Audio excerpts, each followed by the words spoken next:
बहुत मुश्किल होता है ना इस तरह से चेहरे पे नकली मुस्कुराहट रखना। दुनिया पूरे टाइम तुमको यही बोलती है स्माइल प्लीज, चेहरे पे एक फेक स्माइल है, अंदर ही अंदर दिल टूटा जा रहा है, सपने टूटे जा रहे हैं, मन कमजोर पड़ता जा रहा है।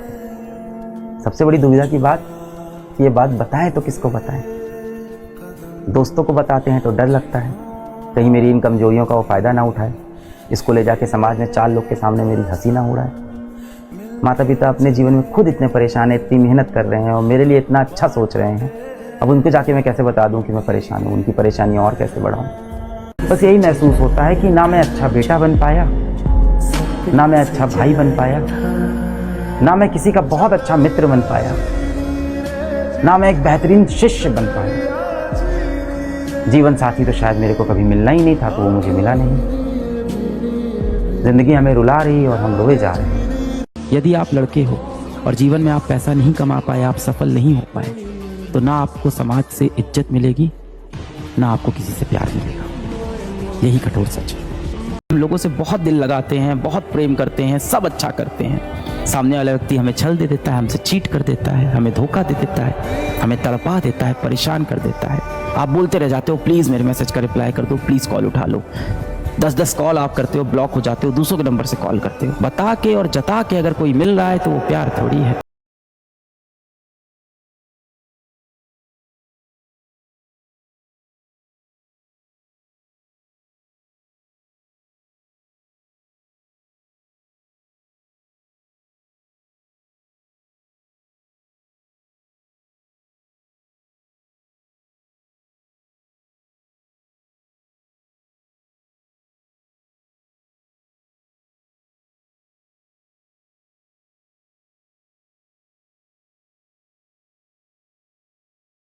कर दूंगा, मैं तेरी जीती हुई बाजी को हार कर दूंगा और मिलेंगे कई साल बाद तो तुम ही याद दिलाओगे, कि मिलेंगे कई साल बाद तो तुम ही याद दिलाओगे।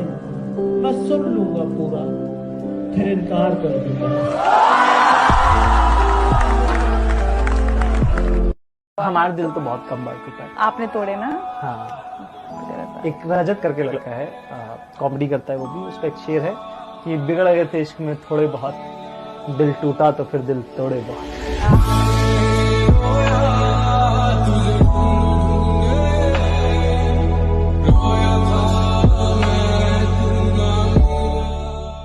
चार बजे उठा, अभी भी कोई मैसेज नहीं आया हुआ इसका, और मेरे को स्ट्रेस हो रहा है यार। मैं ऐसे वो वाला पापा वाली वॉक कर रहा हूँ ऐसे घर में, और मैं सोच रहा हूँ यार कि मैं मन आपका ना तसल्ली दे रहा होता है कि यार स्कूल में ही तो मिली, क्या ही हो सकता है। और ना आपको जब आप किसी से बहुत प्यार करते हो ना तो आपको लगता है मर गए, ठीक है ना। पर जिंदी ये है क्योंकि फेसबुक पे अपलोड हो रहा है सारे फोटो, मैं जिंदी तो है ये, ऊपर मैसेज कर नहीं रही है। 5 बजे 6 बज गया, फोटो पे फोटो अपलोड हो गई। अब मेरा दिमाग खराब हो गया, हद हो गई मेरी। मैंने उठाया मोबाइल फोन, मैंने टाइप करना चालू करा, गंदा गंदा गलीज गलीज जो मेरे मन में था। अच्छा, मैंने कहा सब पता है मुझे क्या रख रही है, मिल रही है वहां पे राहुल है ना, उससे बात कर रही हो ना, तो मानो मुझे, मैं पहचानता नहीं हूँ क्या, और मुझे पागल मत समझ लेना। I have also had relationships.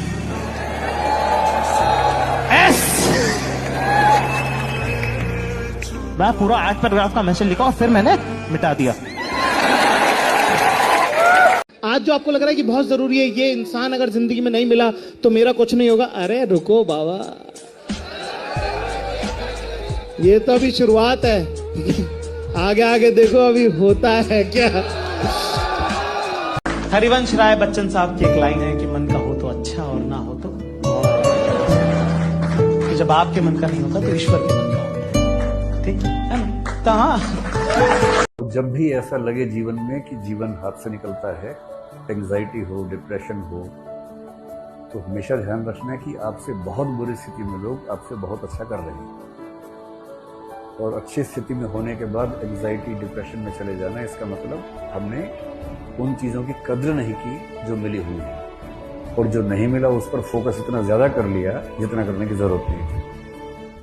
सबसे बुरी फीलिंग दुनिया में है ऑब्जेक्टिफिकेशन, कि किसी ने मुझे वस्तु की तरह इस्तेमाल किया, ऑब्जेक्ट की तरह इस्तेमाल किया। इससे बुरी कोई फीलिंग नहीं मानी जाती है। जैसे कोई आपसे प्यार मोहब्बत की बात करे, बाद में धोखा दे दे, तो आपको लगता है कि मुझे यूज किया गया, मुझे एक ऑब्जेक्ट बनाया गया, ये फीलिंग बहुत बुरी फीलिंग मानी जाती है। 90% लोगों को मैं देखता हूं जो सक्सेसफुल हैं, उनके ग्रेजुएशन के सब्जेक्ट में और लाइफ की फील्ड में कोई लिंक नहीं। आप 28 राज्यों में से केवल 4 राज्यों में हिंदी में हाई कोर्ट में बात करने की परमिशन देते हैं। पर लोकतंत्र का मतलब क्या होता है? कुछ गिने चुने एलिट्स के हिसाब से जनता अपनी भाषा बदलेगी या जनता की भाषा से प्रशासक भाषा बदलेंगे अपनी? अगर लोकतंत्र है तो लोकतंत्र में जनता की भाषा ही केंद्र में होनी चाहिए, कोई और भाषा केंद्र में कैसे हो सकती है? पर हम लोग इतने आदी हो चुके हैं, हम स्लेव मेंटेलिटी के इतने अभ्यस्त हो चुके हैं कि हम ये प्रश्न कभी नहीं करते। हमारे सुप्रीम कोर्ट के चीफ जस्टिस या कोई जज हिंदी में क्यों नहीं बात कर पाते?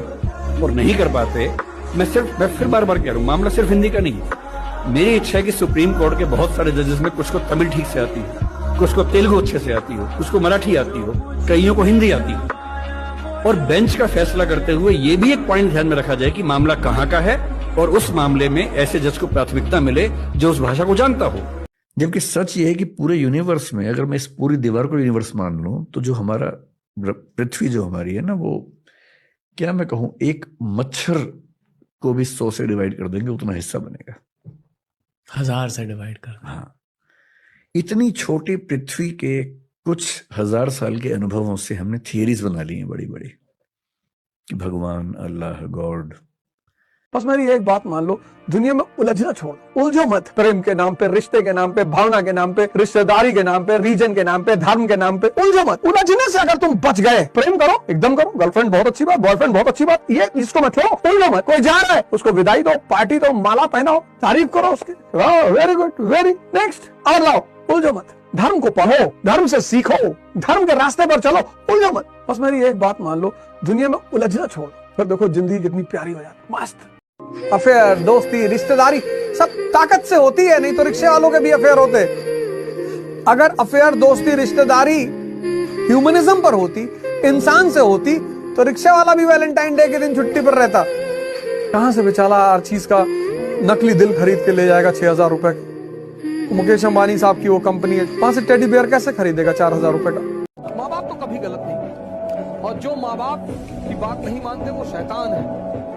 लेकिन हाँ, कभी कभी ऐसा होता है कि माँ बाप हमें समझ नहीं पाते, तो लड़ने की क्या जरूरत है सर? माँ बाप से तो कभी लड़ा ही नहीं जा सकता सर, कभी नहीं। कुछ भी हो जाए, भगवान उतर आए और माँ बाप कहते चला दो गोली तो चला दो, फिर बट की जरूरत ही नहीं। ये स्थिति है माँ बाप। राजनीति इमोशन से नहीं चलती, इमोशन हर जगह होता है पर वो चलती नहीं।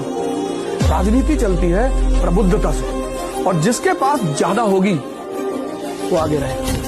जब तक तुम्हारी बेइज्जती नहीं होगी तब तक तुम राइज नहीं करोगे। बेइज्जती प्रोवाइड्स ऑक्सीजन, इसलिए जिनके माँ बाप बहुत गाली देते हैं अपने बच्चों को, उनके बच्चे बहुत नाम करते हैं। बड़े समझदार माँ बाप होते हैं कि कुछ नहीं कर पाओगे तुम, तब वो कहता सबका बदला लेगा तेरा फैजल। तुम गैंग्स ऑफ वासेपुर में देखो, उसकी माँ उसे कितना बेइज्जत करती है कि कब तक मेहंदी लगा के बैठेगा, कब तेरा आत्मा जागेगी फैजल, तब वो कहता है कि सबका बदला लेगा तेरा Faisal. Humiliation is the oxygen to rise. देश में कुछ ऐसे लोग हैं ना जिनको अपने बारे में मतलब नहीं है, लेकिन दूसरे के बारे में टांग वो ज्यादा लगता है। उन लोगों से कहते हैं भाई दूसरे के ऊपर पीएचडी करने से बेहतर है खुद के ऊपर ग्रेजुएशन कर लो, ज्यादा अच्छा रहेगा। वक्त जब बिगड़ता है तो गूंगे भी बुराई करने लगते हैं। जब लोग बराबरी नहीं कर पाते तो पैरों के नीचे खुदाई करने लगते हैं, लेकिन ऐसे लोग ज्यादा देर तक टिकते नहीं है, सारे लोग खत्म हो जाते हैं। किसी का दिल दुखा के आप करोड़पति कभी बन ही नहीं सकते, याद रखिएगा कभी भी। हर आप देखे होंगे गरीब इंसान भी अमीर बन गया होगा, किसी का दिल नहीं दुखाया होगा, ईमानदारी से नमक रोटी खाया होगा। देखे होंगे राजा भी फकीर बनते हुए। किसी का दिल दुखा के कोई आपके शादी में आप खुश रह सके, अपना खेत बेच के बेटी का दहेज देगा और उसका हाय लगेगा ना, तब कहेंगे कि घर में सब सुखी संपन्न सब है, लेकिन पता नहीं क्यों क्या हो जाता है। अरे किसी को दहका के दिल रुला के ले आओ, कितना बुरा लगता होगा। किसी का खेत बिकता होगा तो बहन के ब्याह के लिए। ऐसा नहीं है, आप लोग के घर वालों का संस्कार है जो उन्होंने सिखाया है कि बाबू आप शिक्षा ग्रहण करने जा रहे हैं, आराम और आप विलासतापूर्ण जीवन जीने नहीं, वरना आप आज भी मना कर सकते हैं कि हम नीचे नहीं बैठेंगे। कोई छोटे मोटे घर के थोड़े हैं आप लोग, ये माँ बाप का संस्कार है।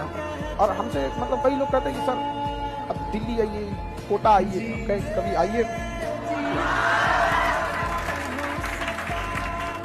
ये अमीरों की चार दीवारी के पीछे ना बहुत सारी कमियां छुप जाती हैं, लेकिन उन अमीरों की चार दीवारी के बाहर नहीं आ पाती। गरीबों का आंगन सब देख सकता है, उनके अंदर होने वाली बातें सबको पता चले। इसलिए देर से बनिए लेकिन जरूर कामयाब बनिए, क्योंकि कुछ वक्त बाद लोग आपकी खैरियत नहीं हैसियत पूछेंगे।